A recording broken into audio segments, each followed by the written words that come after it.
Hi, this is Dan Lynch for FLOSS Weekly, and this week I'll be joined by Simon Phipps and our guest Jim Killock from the Open Rights Group, coming up next. Netcasts you love. From people you trust. This is Twit. Bandwidth for FLOSS Weekly is provided by Cachefly at CACHEFLY.com.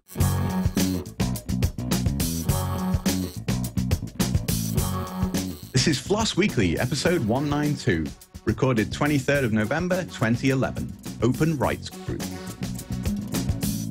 This episode of FLOSS Weekly is brought to you by Ford, featuring available sync with My Ford Touch. Sync with My Ford Touch gets you to your destination with integrated turn-by-turn directions and directional arrows displayed on screen. Check it out in the new 2012 Ford Focus and at ford.com/technology.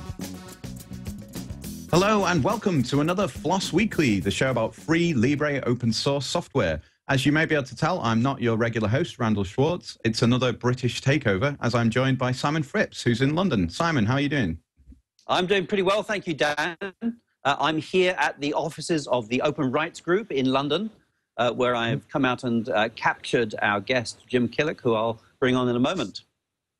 Excellent. Sounds good. And very quickly, before we talk about the guest, we should mention that Randall's not here this week because it's his 50th birthday. So we've got to give him a massive congratulations from everyone at FLOSS Weekly, obviously, and I hope he's having a great time celebrating his birthday. Yeah, there we go. So we'll see him next week, and he can tell us all about it. Okay, so on to the guest. As you mentioned, we've got Jim Killock, who is the executive director. I survived being 50. I'm sure he can. Yeah. Excellent. I haven't quite reached it yet, but I'm hoping to survive being 50. That would be nice. Yeah, we've got Jim Killock coming on today, who is the executive director of the Open Rights Group. And the Open Rights Group is a lobby group based in London who are fighting for digital rights, essentially fighting against things like censorship, copyright, censorship on the internet, all these kind of onerous copyright laws that are coming up now. They do lots of work with many of the politicians and so on. And this is a very bad intro, but I'm sure Jim will be able to give us a better rundown of that. So this episode of FLOSS Weekly is brought to you by Ford, featuring Sync with the My Ford Touch. Sync is an in-car communications, entertainment, and connectivity system that's voice-activated to help you keep your hands on the wheel and keep your eyes on the road. One of the great features of Sync is Sync Services. Sync Services give you audible turn-by-turn directions to where you want to go, displays directional arrows on screen, all without having to purchase an aftermarket or integrated navigation system. It's all in there. Sync services also include business search for over 40 million businesses, including telephone numbers, business information, and directions. A send to sync feature, which enables you to use Google Maps or MapQuest or something similar to plan your trip and then sync it over to the navigation system in the car. And then you can use voice commands in your vehicle to get turn-by-turn directions. A free Sync Destinations app, which is available in the app stores, is also out there, and it gives you mobile access to your sync traffic directions and information systems account. The ability to pre-save destinations to your account, such as your home or your office. So go and check out Ford Sync, Ford with Sync and My Ford Touch right now. And now let's go ahead and bring on our guest, Jim Killock of the Open Rights Group. Jim, can you hear us? Absolutely. How are you? I'm great. And this is the part of the show where Randall usually asks the guest where they're calling from. But in this case, it seems a little bit redundant because you're actually in the same location as Simon. I saw him on the back of your webcam before. So you're both in London at the Open Rights Group office. Is that right? That's correct, yeah. There's us and our staff and Simon, who's just joining Org's board, all in the same office right now. Wow. Excellent. Now, I started off by giving a little brief overview of the Open Rights Group, but obviously I'm sure you can give us a much better kind of rundown of what the Open Rights Group is and how it got started. So we started in 2005 when around about 1,000 digital activists in the UK thought, the UK really needs something like the EFF to defend digital rights in the UK. There were plenty of threats at the time from things like ID cards through to potential surveillance on the internet, and the usual slightly crazy copyright concerns. And basically, people in the UK wanted somebody to fight these things and just sort of establish that the human rights do apply to the digital age. This isn't some sort of free-for-all where governments or corporations or absurd laws, whatever it is, can just sort of erode those rights and leave us actually surveilled with no rights to free speech, or potentially. That's really what was needed, and that's what we've tried to do since. We've grown from having around sort of 700 or 800 people subscribing and 1 or 2 members of staff to now 5 members of staff, and fighting on many more fronts. So we're doing a lot of work still on copyright, a lot of work on privacy. And in the UK now, we suddenly have to find ourselves really defending free speech rights. We have a plethora of censorship proposals in the UK at the moment. So we're really actively trying to stop both copyright censorship and things like hate speech censorship, and even government trying to sort of sneak in means of censoring extremist websites without court orders through bans across their public estate. So there's a huge number of sort of extrajudicial proposals to censor in the UK at the moment. Unlike other countries, there isn't a single proposal to sort of ban lots of things. What we have is lots and lots of little initiatives across government, which makes it that bit more difficult to fight. But we are seeing a real pattern at the moment of attacks on our ability to choose what we see online, in fact. And obviously, a big part of your work is lobbying in Westminster in the UK government. So there's been, I presume, being based in London, you can kind of head there and get involved and do some kind of direct lobbying stuff as well. That's right. So we work a lot with government officials, other interested groups, people representing ISPs, or even talking to people in the music and copyright industries and getting them to try to rethink a little bit. But most of it concentrates on, yes, working with MPs, working with government officials and people like Ofcom, just to say, what do you actually know about what you're proposing here? Have you asked the right questions? Have you been given the right evidence? Do you understand the consequences of what's being proposed? So some of it is simply trying to educate those people, and some of this is just trying to give them better options for the things that they're trying to deal with. So that's absolutely a huge part of our work. We also want to be working, I think, more in the legal field, so trying to help people find lawyers and get the right advice. And we also want to be doing more sort of digital activism, if you like, to sort of try to get people to use tools to protect their free speech and their privacy online. So those are sorts of things we're trying to do now, and we're trying to widen our work in that sort of way. But always the focus of it, the really important and sort of consistent thing we're doing at the moment is working, yes, on government policy, on bills. And I think, we're going to see in the new year a lot of new and dangerous proposals trying to be shoved into the communications bill. We'll see a green paper in the spring, and I'm fairly sure we'll see things about credit card bans for people accused of copyright infringement. We might see new censorship proposals. There are just about everybody with their favourite or least favourite social ill is being encouraged to propose something to go into that. So we're going to have a lot of work over the next year, I think. Yeah, I'm sure there'll be lots of stuff to keep you busy. One of the things that I found really interesting about the Open Rights Group was the way that it started. I know you talked about that a bit already, but it could really be described as a kind of a grassroots movement, because it came out of this proposal, and then I don't know, I think it was 1,000 people who were looking forward to pledge £5 per month to fund the formation of the group. So it really feels like a kind of a grassroots thing. I should point out I am one of the people who signed the pledge and pays the £5 a month. So I am an org supporter. But yeah, do you consider it like a grassroots kind of thing as well? Yeah, and we make a lot of effort to get the community to help, by contacting their MPs, by participating in meetings, by telling their friends about the issues. It certainly is a grassroots movement. Still over half of that, or around about half of the money that we have to spend, it comes directly from individuals. And I think that gives us a great deal of power and credibility, as well as demonstrating that people power works. So I'm quite interested to get some more details from you, Jim. I've signed up to be on your board of directors.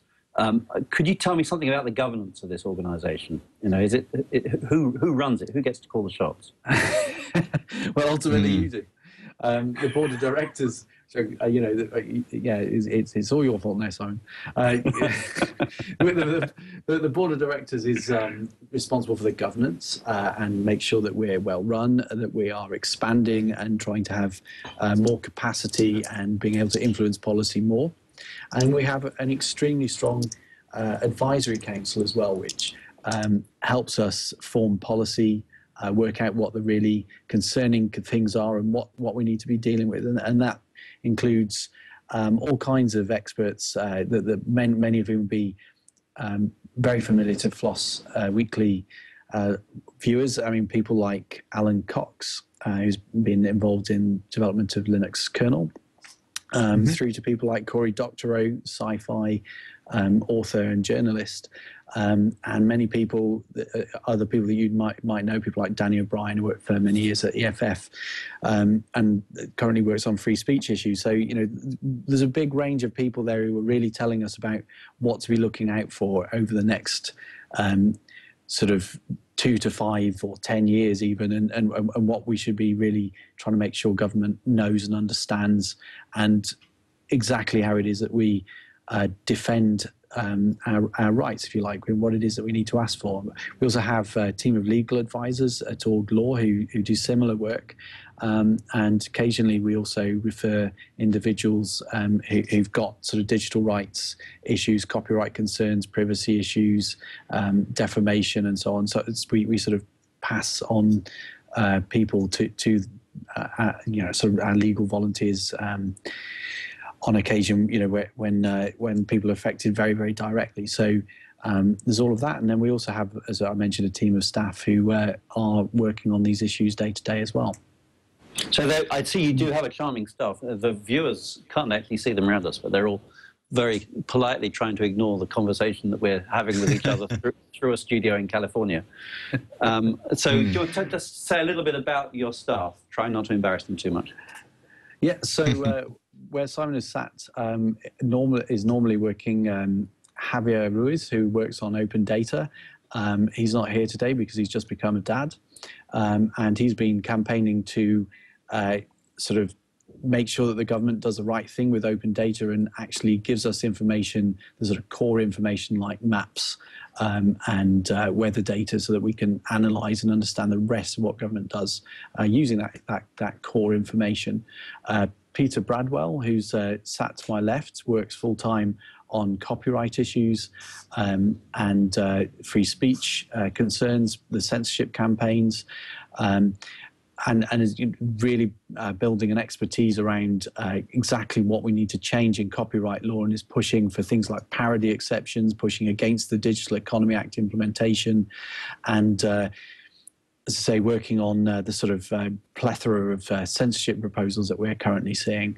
I've been working on some of those sort of censorship issues as well, but also on things like Nominet's domain suspension proposals. In the UK at the moment, Nominet is considering, or is in fact certainly on a monthly basis, taking police requests to suspend domain names, and has currently no procedure to deal with that, let alone insisting on court orders. So I've been working on that, and also on the data protection directive and some of those big privacy issues in Europe. So that's sort of broad range of what we do. Also working on things like online behavioural advertising and profiling. And we have Simon, who is working as our administrator, not Simon Phipps, but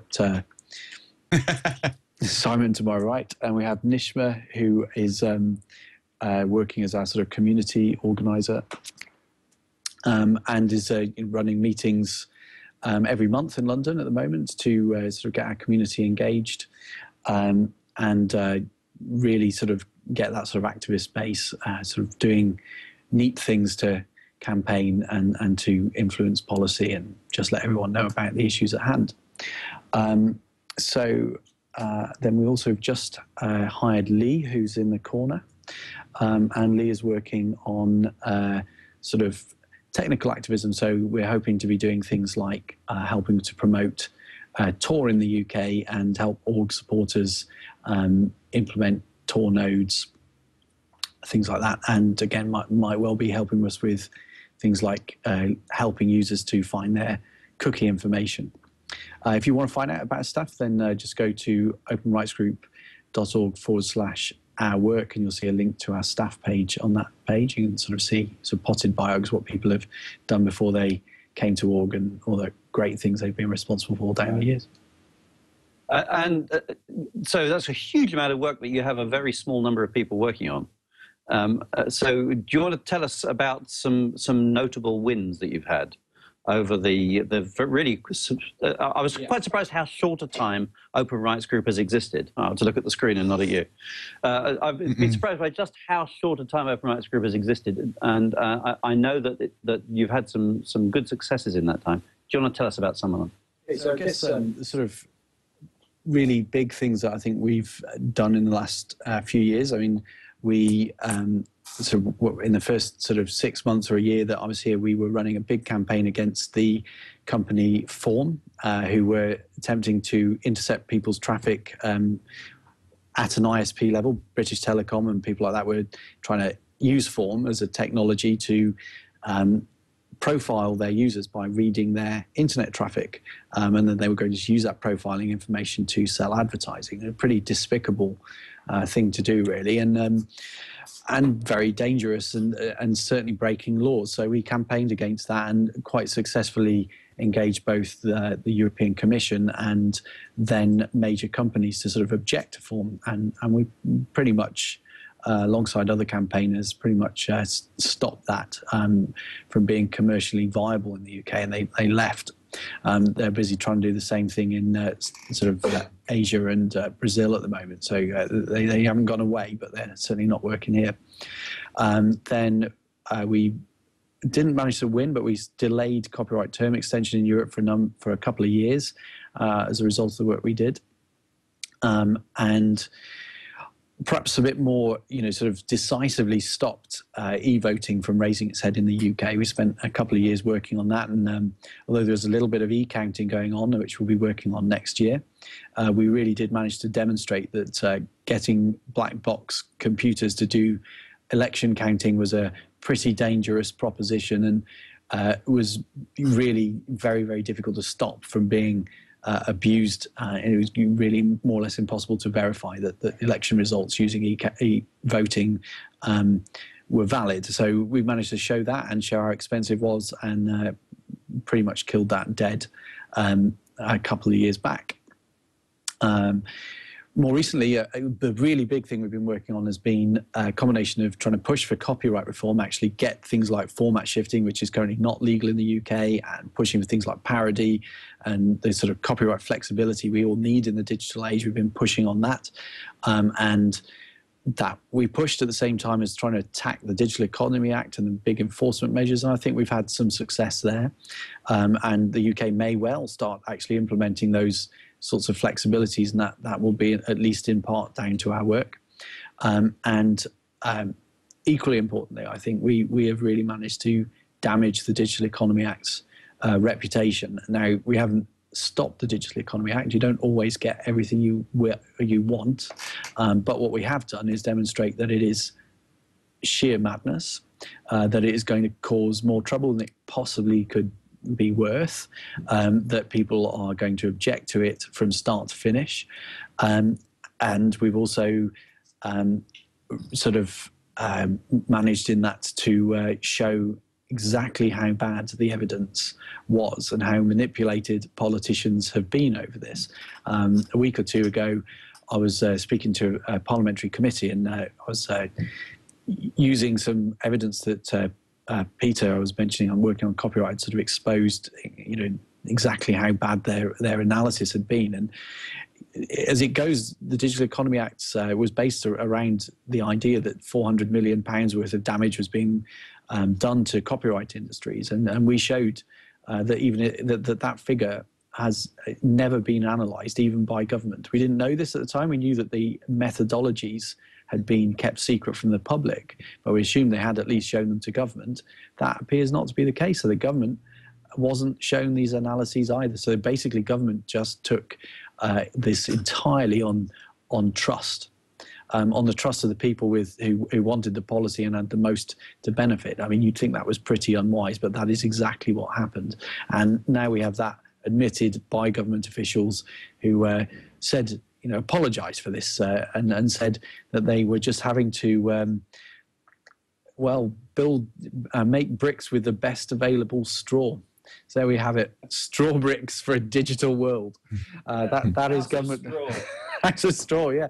I mean, just incredible admission, really. But yeah, that was down to us, really. We managed to expose that, and we've, I think, again, had a bit of a victory there. I mean, in just showing how badly made this policy was, and that the copyright industries are not to be trusted when it comes to the evidence that they produce.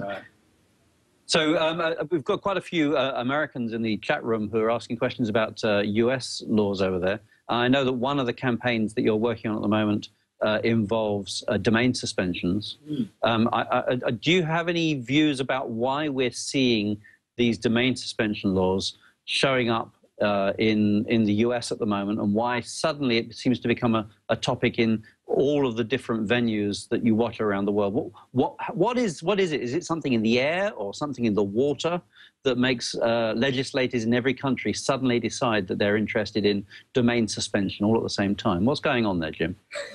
I think you've answered your own question.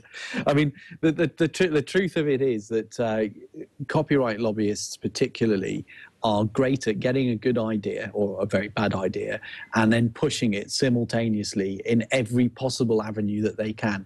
Now, I'm not saying, there are other people who are also noticing the idea of domain suspensions, but generally when you see an idea pop up in a number of places, you can bet that basically there are a bunch of people who are meeting, discussing this internationally and say, hey, it wouldn't be a great idea if we did this, and there you have it. It's been pushed. The same with three strikes laws. Three strikes laws aren't some sort of natural phenomenon that is just obvious to any government once it starts thinking about it. No, it's something that's being pushed as a sort of moral crusade against internet users by copyright owners, a way of actually redefining the debate as being about theft rather than about their businesses. And I think the same is the case with domain suspensions. What's going on in Nominet, I would add, in the UK, there's a slight other dimension here. We've basically got very, very lazy law enforcement, and they've worked something out. They've had a bright idea, right? They've just thought, you know what, we don't need to go to all these hosts. We don't need to find out who's registering these domains or work out what we really need to do to remove this material. They just think, well, it's a domain and the domains are controlled by Nominet, so why don't we just go there? We can do that and it'll be really easy. We can just give them a list of things to suspend, list of domains to suspend, and instead of having to contact several dozen hosts, they just need to ask Nominet, who of course have got no clue about this material at all, have no relationship with the people who own the domains at all. But nevertheless, they can do this job of just flicking a switch and switching it off. So I think there's a combination of some people pushing very hard internationally with a particular agenda, and in the UK, some people picking up these ideas and being essentially extremely lazy. So does that mean that it's a really good idea for you to keep an eye on what's happening in other jurisdictions? Because presumably over here in the UK, we can expect to see really bad law like SOPA or IP Protect showing up in our legislature fairly soon, because we've already seen that that's the tactic that the pro-control lobby is having in the US. Is that what you do to cheat? Well, I'm not sure if watching sort of disgusting lobbying being promoted everywhere else is quite cheating. But I mean, I think that in a way they're cheating by just trying to find the weakest links. What they do is they find a government that's got no clue, or one that's highly susceptible to listening to their rights holders, like France. Perhaps the South Korean government had less of an idea about the balances to be struck and were easy to be knocked because of trade considerations. Perhaps France was a good one because it's in a, Sarkozy and French governments tend to be in the pockets of rights holders, and perhaps the UK is in the same boat. And then the harder governments like, say, Germany, who've got a strong human rights record, or the Netherlands, who are both liberal and pro user rights, they don't go for them. They go for people like us. And then once they've built that momentum, then they go back to the States and say, look, you know what, all these governments have been doing these dreadful things, and now it's your turn, you've got to do them, because we're falling behind and our competitiveness is being eroded because other people have got better enforcement. That's the sort of arguments they'll be making. So yeah, absolutely, we have to cooperate with EFF and groups like La Quadrature du Net in France, groups like EDRI, who represent all of our groups in Europe. We have to work with with all of these groups because we're all suffering the same threats. We're all being threatened in exactly the same way, and we pretty much know if once these policies raise in one place, they will be very quickly being pushed elsewhere. They have a real machine, the rights holders. They're pretty disgusting in many ways. I hope that's not too impolitic to say, but I often feel a lot of what they say is really close to lying. For instance, at the moment, we've got sites being blocked. We've got Newsbin being blocked by British Telecom and other people trying to block this site. Now, newsbin.com is not a particularly legitimate site. It's clearly infringing copyright, or at least encouraging people to infringe copyright by downloading binary files from forums. But how you deal with that? Actually, I suspect that site's pretty easy to remove. I say that because they're receiving payments. Those payments are going through a company. That company is registered in the UK, and there is a public list of directors with that company in the UK. Now, I'm not an investigative journalist or a policeman or a copyright enforcement agency, but I think that would be a fairly good way to start looking at those questions. And, I think it would probably also be cheaper to do that. But that's not interesting to the copyright owners. They're not actually, I think, I don't know, but it strikes me that they are probably not interested in actually removing copyright infringing sites. What they're interested in the case of Newsbin is getting website blocking. So they're using it to push for website blocking, which is complicated, expensive, is going to involve them getting court orders or otherwise compelling blocking over every single network in the UK. And if they want it blocked elsewhere, then every single ISP or network in the world. Now, that doesn't seem to me like a simple proposition. Especially not compared to working out who it is exactly who's running Newsbin and then taking them to court. But that's a strategy that they're pushing, and that tells me that they're not being entirely honest. I want to ask you a little bit about the mechanics of this kind of blocking of sites, because you mentioned about Nominet and so on. But the big thing that keeps kind of popping up in my mind is the whole Wikileaks thing. They tried for a very long time to take Wikileaks down. And we saw people walking around with IP addresses on T-shirts and so on. So if Nominet were to take out the DNS and so on, you could still use the IP. And then, of course, as you say, they would try and block the connections and so on. Isn't this ultimately kind of futile? Because as we've seen with WikiLeaks, that if people want to mirror these things and keep them going, it's really difficult for central government to kind of stamp down on them. And it seems that's what they're scared of right now. It depends what the result you want is. I think with WikiLeaks, they weren't interested in restricting that material. It was embarrassing, but it was already out there, and it was already in the hands of loads and loads of journalists. I think we also have to conclude that if it was that easy for WikiLeaks to get the material, then probably several governments had already got large parts of it as well. If you have 1 million people with that level of access, and it eventually leaks out to the public, then it's probably leaked several times to other people. Just my guess, but that would be what I think. What I think they wanted to do with WikiLeaks was to shut it down financially, and to stop it from being in any way a powerful organisation. So what they, you know, they couldn't take it to court, and they never have taken it to court. What they did in leaking that material was probably not illegal in the United States.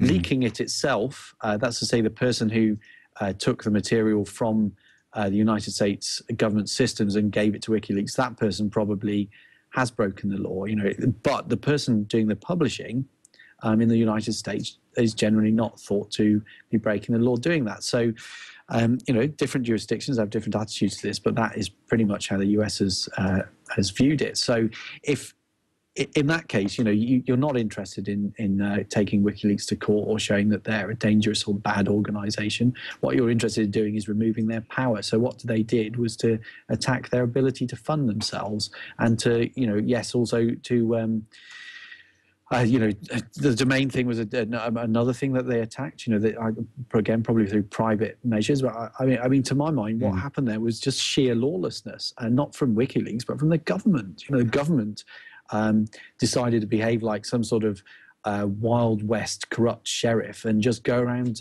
compelling people to do stuff without any sort of court involvement. You know, basically bullied credit card companies into pulling the plug. That's unacceptable behavior. I like the comparison to kind of martial law there. It does seem quite apt.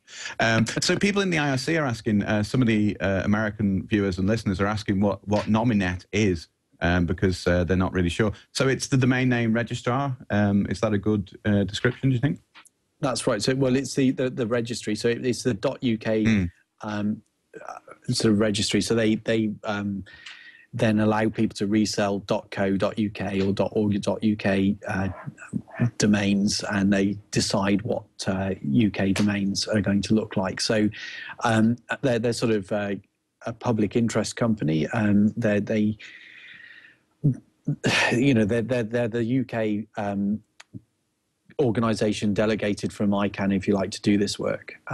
And they're sort of private, but they're basically run by the registrars. So the people who are actually doing the reselling have a big stake in the organisation. But it's always tried to work in the public interest and presented itself as sort of a trusted organisation for the UK, and it's a not-for-profit organisation as well. So it should have very good attitudes. I mean, personally, I have found it really quite strange as to why they've ended up behaving as they have done here. I mean, at least every 12 months, but for the last 2 or 3 years, they've suspended a couple of thousand domains for basically for counterfeiting, selling counterfeit goods on .co.uk domains. Now, I'm not saying that's legitimate, and clearly the vast majority of that has not been legitimate, but the procedure's been pretty shocking. I mean, the people whose domains have been suspended, if they were, you know, they were told that if they had a problem that they could go to the police, and the police would re-examine what they'd done. They did get a handful of complaints, and they're, you know, around about a dozen, and some of those were then reinstated. So, you know, we don't really know what's happened where people have just thought, well, the police are not going to give me a fair hearing, or you know, and then just sort of given up. We just don't know who those people might be. And in any case, I mean, the idea that the police can simply compel Nominet, or that Nominet will simply roll over and do what they're asked, and then if there's a problem, that the same police will then decide whether they were right or not. I mean, that is not acceptable. Now, Nominet, to be fair, have realized that was not acceptable, and then have tried to find a policy to deal with that. But the problem has been that the police won't accept a system that involves court orders, because they don't believe that they've got the time or the resources to get court orders, and therefore we've all been trying to sort of struggle to find some way of doing this that actually respects people's rights, and in the end we've had to conclude that it isn't possible. So we'll see what happens next. It'll be very interesting. Right, okay. And one of the big things that I hear a lot in relation to this, and people are actually talking about in the IRC channel right now, is alternatives to the internet, which I find quite interesting. But you've already mentioned Tor, the onion router that people have talked about. So they're effectively seem to be talking about darknets and things like that. Is that a realistic option, do you think? Well, I think it is for some people in some circumstances. I mean, Tor, for instance, has .onion, doesn't it? So if you want to run a website and you want to publish it and you want it to be entirely anonymous, you can, and you can do that on Tor. But obviously, that's only available to those few people who are on the Tor network and are, also prepared to do things in that way, which might be relatively slow compared to the sort of open internet, if you like. So. Not I'm saying that Tor isn't open exactly, but you see what I mean. The sort of normal internet. So yeah, I mean, if you want to do things in that way, then I think it's going to be increasingly possible. I think the question is, in a way, whether that's entirely good. And I mean, personally, I think it's fine where it needs to happen. Tor is necessary for people who are suffering censorship. It's an absolute necessity that people evade that and can organise and get the information that they need. And so Tor's doing an incredibly vital job. But if you're trying to think, in a sort of wider public policy sort of way, if you're thinking, well, what I really need is a darknet in order to download MP3s or dodgy copies of movies or whatever. Now, well, I don't think that's especially good from a public policy point of view. That what should be happening is that we should be helping customers to find ways of buying legal material in a way that works for them, as opposed to sort of not supplying that material and giving everybody a really good reason to, sort of go set up darknets purely for copyright infringement, or at least largely. I suppose the thing that's suffering here is copyright. In each case, whenever we get these sort of censorship proposals, whether it's copyright, whether it's terrorism, whatever it happens to be, what censorship does is legitimize whatever the activity that's being censored is. So if you censor extreme sites, that says that stuff's dangerous. These people are a bit cool. They are certainly posing a very strong threat to government because they're having to resort to censorship. And if they don't want you to hear it, there must be some truth in it. That's the implication. So it legitimizes that behavior. So it's a complete own goal to censor in that case. And I think it's exactly the same with copyright. Copyright is generally a legitimate thing. It's a way of people deciding how to get remunerated and to, benefit from their work. But if the only way that you can enforce copyright is by censorship, then a lot of people will conclude that the problem is the copyright owners and that they have a complete right to evade that censorship and do what they like. And that, again, is a no goal. It's something that shouldn't happen because we should be trying to get copyright to work, not proving to people that it's impossible to do without removing their civil liberties. Yeah, it's definitely a complicated issue. It makes me think back to FOSDEM earlier in the year, which is a free and open source developers conference in Brussels, where actually Simon was there as well. And I watched the keynote by Evan Moglin, who's the main counsel for the Free Software Foundation, and he was advocating something he was calling the Freedom Box. I don't know how far that ever got, but he was effectively wanting to have a box that people would have in their home that would give them encrypted connections and so on. Have you heard any more about that, or have you had any kind of discussion with the FSF about those kind of things? We haven't been in discussion with them, though. I'm hopeful that projects like this are what Lee will take on as a technical, obviously, sort of trying to do these sort of technical activism projects.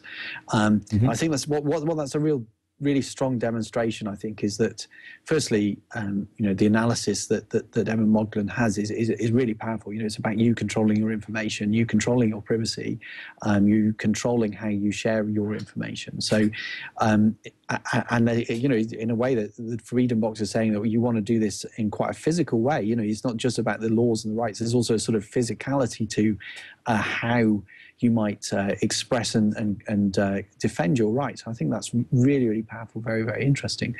Again, it sort of has a lot of echoes with the sort of free software movement in general.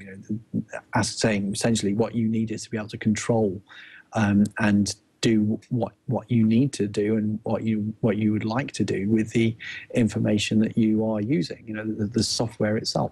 So I think that's incredibly interesting. Where it will go, I mean, who knows? I mean, actually, Tor are about to do a very similar thing, actually, with not quite a Freedom Box, but with sort of home disk type device by Excito, a Swedish company, and it's going to come pre-installed with a Tor node or Tor software. So the idea is that home users will be able to get a box which allows them to sort of share files and store information, store their digital information, and also run Tor, which I think is really, quite amazingly interesting. I think the more people that sort of get hands-on with the technology and realize that the technology actually in its own way is a way to express and defend rights, I think that's incredibly important. Mm-hmm. I was quite interested to hear you talking about copyright being made to work there, Jim. Because I actually wonder whether it is possible to make copyright work. It seems to me that copyright is the expression of a society that inherently has got control points in it. And the world of the internet is a world that inherently has no control points. And I wonder whether it's actually feasible to fix copyright, or whether what we need to do is go back to first principles and invent something that does its job, but in a different way. How do you feel about that? Is it all about pragmatism and fixing what you can, or is Open Rights Group into going back to first principles and inventing the law the way it should be for the digital age? Well, I think we have to try to go to first principles, but I think there's also a question, if the most natural fitting ways of doing business and using information in the digital age are about sharing and about lack of control, then we must give the internet and society the chance to make that choice. So in a way, if these are the best ways of doing things, then we should be able to find models, whatever the copyright laws say, to outcompete some of those sort of copyright models. Now, the internet is only one model in society for information distribution. There's also things like television, and physical media still at the moment. So I don't think we can necessarily say which model will win. I also think we have to think very carefully about what happens if you remove copyright. If you remove copyright, then there are still going to be some very, very big businesses who want to control that information, and they will find ways to do that, and they may well be more obnoxious than copyright is. So I'm not completely convinced that we can just get rid of it. I certainly think that you do have to switch to questions about remuneration rather than questions of control. I agree with that. And I also think that never in the world is copyright going to be enforced by technological measures. That just simply isn't going to happen. The technology is going in the opposite direction, and people are not interested in being controlled in that sort of way.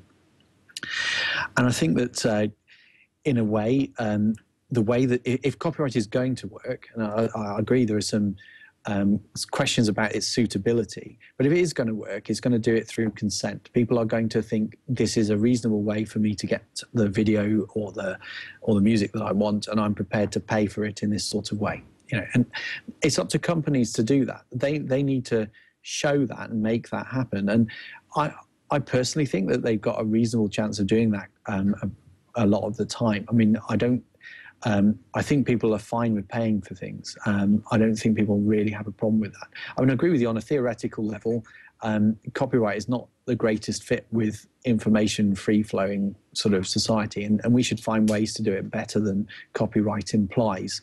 But I don't necessarily think that's the same thing as saying because it doesn't fit very well, it should be sort of immediately abolished. I think we have to find better ways of doing things. Right. So if copyright continues to exist, though, we're going to keep on having this problem where people do steal stuff. I know I'm not supposed to use the word steal because it isn't the same thing. But you and I and everyone on the show here understands that people are out there downloading stuff that they have no right to and shouldn't be downloading, and their act of doing so is screwing it all up for the rest of us. because it's causing the knee-jerk reaction from all of the content owners to put in place their incredibly stupid DRM measures. How do we square this circle? How do we continue to push for digital liberties and yet explain to legislators and to content owners that pushing for digital liberties doesn't mean a free license to take their revenue away from them? Well, I think there's some growing up to be done on lots of people's behalf, but particularly with the copyright industries and government. I think I think it's incredibly telling that Microsoft have just said no to SOPA and have just said this sort of copyright enforcement, it's a bad idea.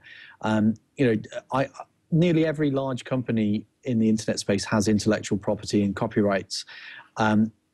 But they're not necessarily saying the only way we can deal with this is by enforcement. I think, basically we need a mind shift. And I think that's sort of about saying, well, okay, there are private rights here, there's copyright, people have got some, they do need some reasonable enforcement, and that is mostly about legal mechanisms. It's about going to court. It's about notice and takedown or whatever it happens to be. The problem is that you cannot get perfect copyright enforcement, especially not when there are hundreds of millions, if not billions of people using free-flowing information technologies. At the same time, the idea that there is just so much infringement we can't possibly deal with it, this is just nonsense. I mean, it really is nonsense. To the extent that there is copyright infringement, you're seeing market signal that there's demand to be satiated and your business needs to find a way of supplying a product to them. Copyright infringement, when it takes place outside of a proper market economy. If you're running an essentially infringing site, you're hugely open to legal action, and you can't get serious investors to put money into your business. So you are ultimately an irrelevance to the really big industries. You are an irrelevance. You are never going to make serious impact on what they're doing. So for the copyright industry, they just need to be better, and they need to take legal action, targeted legal action, in a private sort of way where necessary. What they do not need, what they cannot do, and what politicians need to grow up in a way, or at least realize will change and work out, is that just because somebody has got a private right does not mean that every single piece of technology then has to fit in with enforcing that right, which is essentially what the copyright owner's argument is. It is because these things copy stuff and we have a right to stop people copying, then we must be the people giving all devices and all networks and all individuals permission to copy at the point that they might do that copying. That is essentially the logic of their argument, and that is why they're saying, we want these vetoes, we want these takedowns, we want these people cut off. What they're arguing for is control. And they're arguing for control not because they're worried about infringement, but because they want to be the people determining how the market works. And that is a very different thing. And that simply has to be exposed and understood. And once that's understood, then the argument changes. I'm not saying that's an easy thing to do, but I think that is ultimately achievable, not least because the things that they push are so absurd and unworkable that in the end, you just cannot expect them to be implemented. Now, this is all really interesting to me because I am a musician. You can see the kind of guitar just over my shoulder there on the video. But I do actually make some money out of music and stuff. But I use Creative Commons, and it seems to me I have this argument a lot with quite a lot of people. I've been to some PRS events and other things, and obviously they have a very different view on these things. And it seems to me that the business models need to adapt. Or content industries and so on need to adapt to the new world rather than trying to, change the world to fit the old business model. Is that what you would say? I think that's right. I mean, I think there's a world of distinction between what the business models look like and what the law looks like. I mean, as I say, there's a relationship, but they're not the same thing. So I think what you're saying with Creative Commons in a way is that if you want to make money as a musician, then what's really important is a relationship with your fans. It's maybe getting people to your gigs, but it's certainly persuading your fans to part with money and give that preferably directly to you rather than to Apple iTunes, who give a little bit to the PRS, who then maybe give a bit to the musician, and by the time the musician's actually in the square, and getting a paycheck, it's like a couple of % of what was originally paid. So there are some really interesting ways that musicians can make money, whether that's through sharing their music or asking people for voluntary donations or whatever.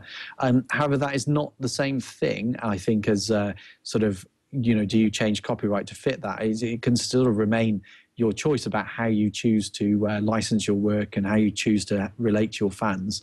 I just think that that doesn't suit big businesses who basically want to ring up the internet and get it to stop or license. Yeah. It's a bit like the sort of if the problem about Europe, the Americans used to say, if I want to ring up Europe, who do I call? I think politicians in the music industry think the same way about the internet. Yeah, I mean, it certainly seems that way.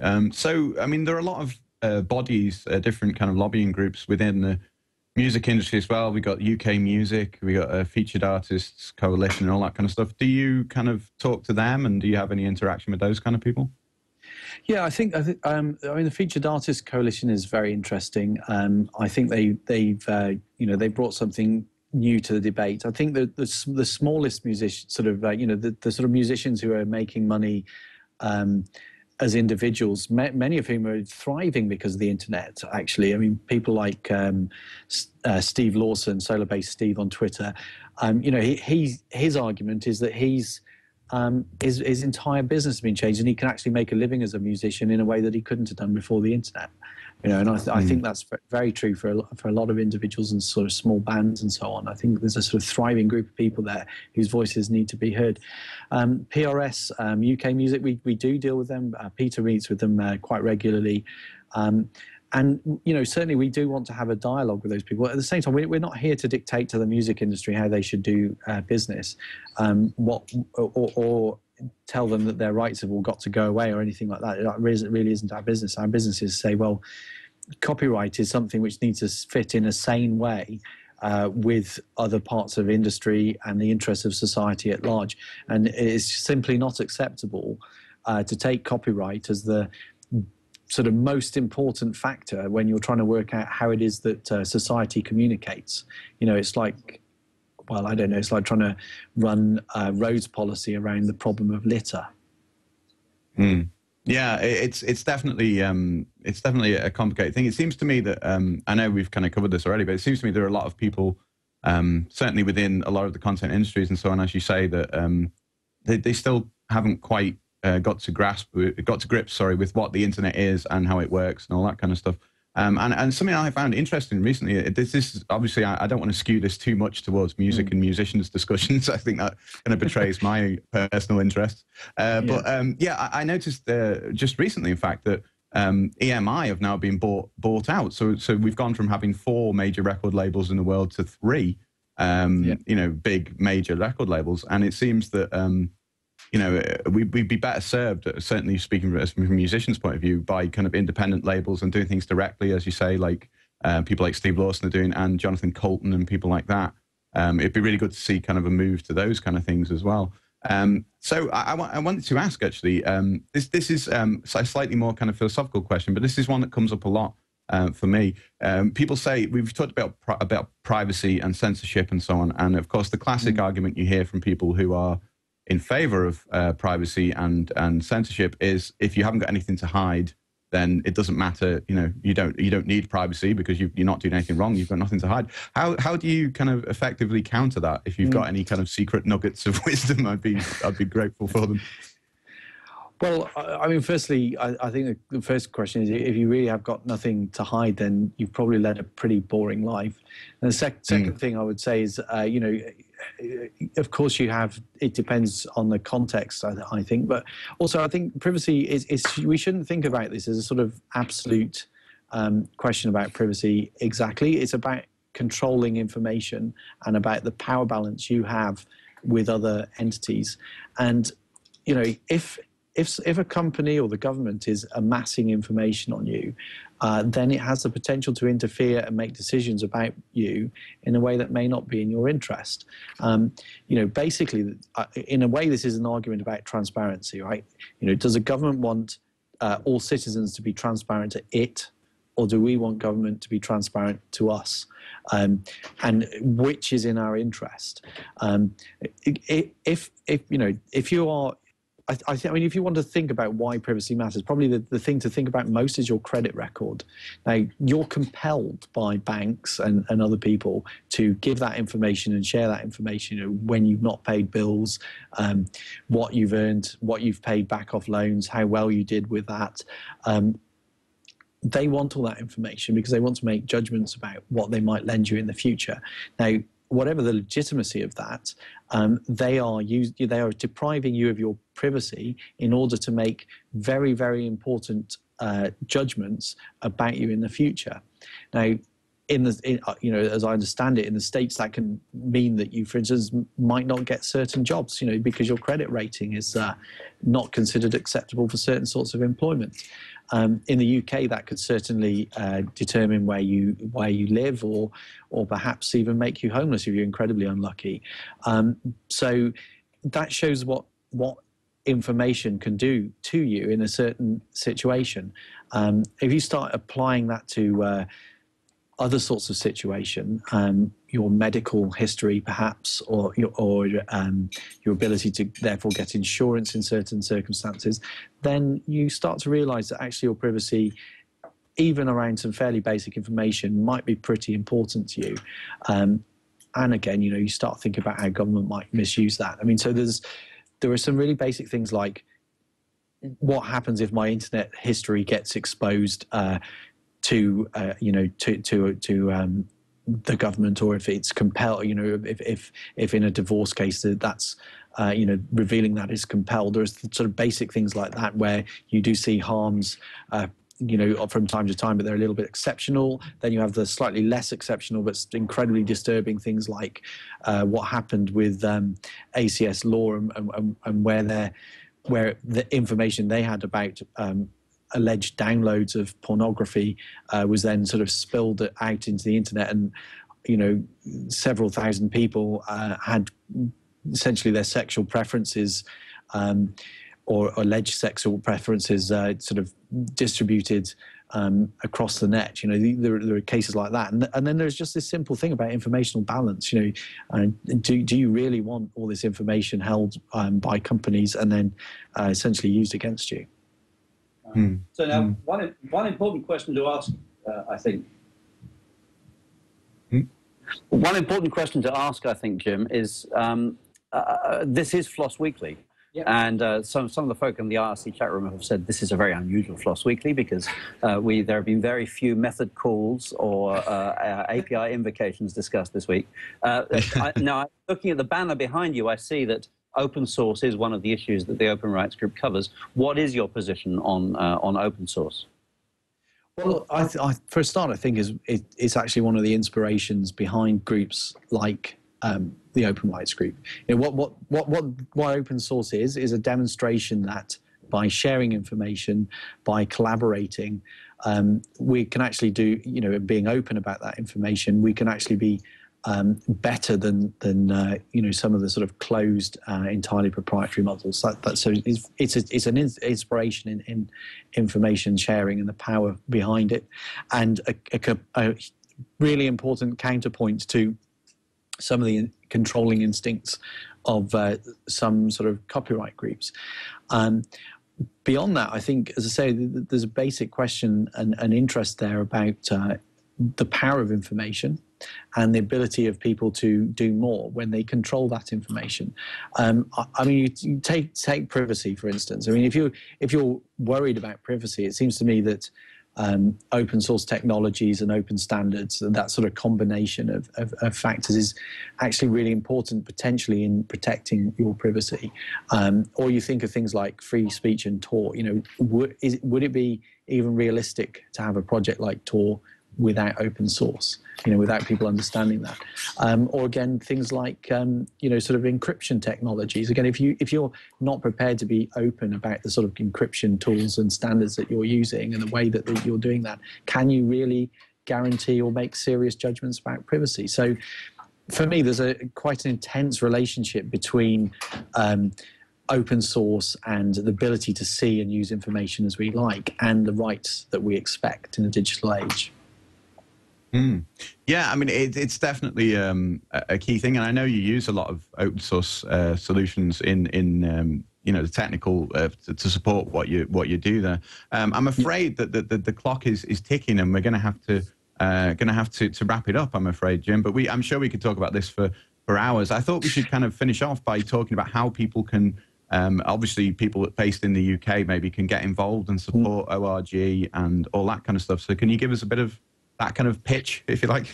Yeah, absolutely. So please do join. So go to openrightsgroup.org/join and sign up as a supporter. So you can pay whatever you like, but a few pounds a month goes a really, really long way to having this office and this team supported and us being able to directly lobby. So please do that. And then secondly, if you are a bit more enthusiastic and you really want to help in a practical way, we also have a technical community that's beginning to sort of run and get involved with these sort of technical activism projects. So people who are interested in open source and building tools, or just simply operating things like Tor nodes, get in touch, get onto our email lists, and get really stuck in. Brilliant. Sounds great. So thank you very much for joining us today, and I'm sure we'll catch up again in the near future. That would be great. And anything else? Any other final words you want to leave the listeners and viewers with? Yeah, we can win this, and it sometimes sounds a bit depressing, and some of the things we've gone through do sound very onerous, and the strength of the lobby against us sometimes is just absurd. But there's one single reason why we can win, which is that the internet and digital technologies is of central importance now to every citizen. And I think huge numbers of people now realize the power that they've been given as a result of digital technologies. Social media particularly, I think, has really brought it home to a huge number of people who just did not realize how much power was being given to them through things like the internet. And I think that is a game changer. I don't think politicians have really woken up to exactly how strong that feeling is, the sort of instinct that people have not to be censored and hampered like that. But I think it's an absolute factor now in internet politics, and that's a huge number of people now. So for that reason alone, we can win these battles, and that is exactly why you should join the Open Rights Group. Excellent. I like it. And I have actually, I said that would be the end, but I've actually got one final question from the IRC channel there. As Simon mentioned, we normally have lots of talk about methods and all that kind of stuff. It's a very technical kind of programmery show. And Randall always asks people if they prefer Vi or Emacs, and people have asked me in the IRC to ask you that. So do you have a preference? I don't know how technical you are on that level. Well, I've used Vi. I have used Vi. I've done the sort of little bits of tinkering, in my time. So I'm for Vi. Brilliant. Okay. Thank you very much, Jim, for joining us, and we'll speak to you again soon. And keep up the great work with org. All right, thank you. Okay, so that was really fascinating. And as I said, we could have gone on for hours. I know I could. Anyway, I regularly do. So, Simon, any thoughts on that now that you're an org board member? How does it feel? Well, it's been a very interesting day, actually, here at Org HQ, meeting all the people. They've got some very smart, relaxed but passionate people here, and I think that it's good to see them making a difference. It takes a long time to ramp up an organization that really makes a difference in this area. I did public policy work at Sun Microsystems for a long time, and it takes a great deal of time and effort and relationship building to get to a place where you can make a difference and influence society. I think they're doing a great job with their resources, and I hope that we'll get a lot of listeners and viewers in the UK signing up, going to openrightsgroup.org and becoming a supporter. Very worthwhile cause, and I know that it's going to become more and more important to society to have somebody standing up for technology users against the people who are trying to protect their 20th century monopolies against 21st century realities. Definitely. I couldn't have put it better myself. And I should just mention, I forgot to say, when we were talking about Creative Commons and so on, I know we'll get emails and people will tell me that things like Creative Commons and copyleft rely on the copyright laws. So there's all kinds of levels of complexity there that we need to probably look into. Okay, then, so let's have a quick look at what's coming up, pardon me, on future weeks for Floss Weekly. We've got, next week, Randall will be back with Aaron Newcomb, and they're going to be talking to James Tauber from the Pinax project. This one looks really interesting to me. Pinax is an open source platform for building web applications, and it's built on top of the Django web framework, which I've talked about in the past, and it's a Python web framework, so we look forward to that one. That one's on November 23rd at the regular time. Sorry, no, that's not right. It's November 23rd today. I'll get this right in a minute. That's on November 30th. Then on December the 7th, we've got a really interesting show coming up. We've got Monty Vadenas. I can't say his name properly. I apologize for that. And Kurt Von Fink, who are from MariaDB, which is something I think Simon knows a little bit about. And Monty was the founder of MySQL, which many of you will know has now been bought up by Oracle, and he's forked the project and started MariaDB. So Randall's going to get an update from them about that. It'll be interesting. And I think Simon is actually on that show as well. So yeah, I'm sure I'll be co-hosting that show with Randall, talking to Monty Vadenas. That's bound to be an interesting show. Monty is never shy about giving his opinions on Oracle and anything else. Excellent. Sounds good. And then following that, on December the 14th, we've got David I'm getting all the names wrong. I'm doing exactly what Randall does. David Mirza, who's from Vega Security Tester. And I've just had a look at that one. It's a tool for testing your web applications, for testing the security of them, things like cross-site scripting, SQL injection, all those kind of things. It will help you to test your web applications and make sure they're secure, which is probably something I should do more of. I think that's probably all. I'll leave that now for the upcoming guests. If you want to get a project onto the list, the best thing to do is have the project leader email Randall, and the address is merlin@stonehenge.com. That's merlin@stonehenge.com. And then Randall can get in touch with them and arrange all that kind of stuff.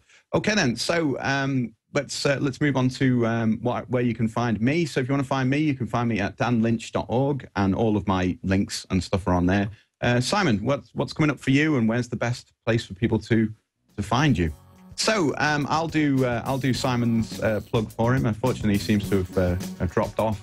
So if you want to find Simon, you can go to webmink.com. That's his main website, and you can follow him on Twitter. The name is @webmink, and all kinds of other social networks and so on. So make sure you do that. And I think that's about it for Floss Weekly this week. And unfortunately, Simon's not here, so usually I would say thank you to Simon. Hopefully you'll hear this at some point. Thank you to Simon for joining us, and obviously a big thank you to Jim Killock. And we'll see you next time for another Floss Weekly.